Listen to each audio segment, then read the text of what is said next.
儿童节要到咯，全台湾为一间防晒牵架土地公的三星联合福德庙，专工请文书工作者以手甲卡相关的成语来设计做册仔，互囡仔伫顶头印手印还是卡印，来假做是儿童节的礼物。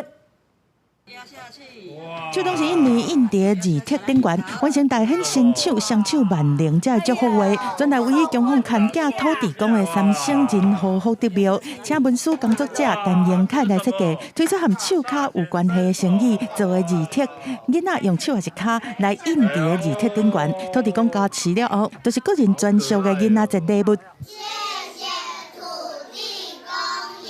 囡仔摕土印好的字帖，甲土地公的身上头前写多写。这阵土地公牵一个囡仔是真特别，互在地人讲是囡仔的守护神。文书工作者嘛推论这座特色的身上出现的缘由。东西刚好三星地区的开发，所以讲那个时候人丁就是一个劳力嘛，所以讲等于说应该在开发过程当中，很多的这些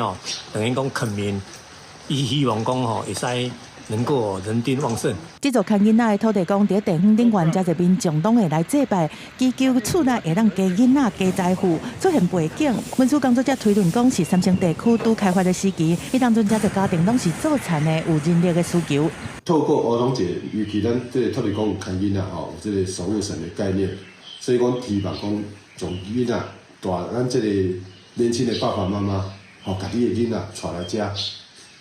来。 感染一下咱这文化的气息。庙方都是因为最近几年，真侪少年人已经无重视在地传统的民俗，才选伫儿童节这天，以送特色的字帖和含量转运的小红包，希望会当成这少年的爸爸妈妈，带因12岁以下的囡仔到土地公庙内面来祈福。公司新闻综合报道。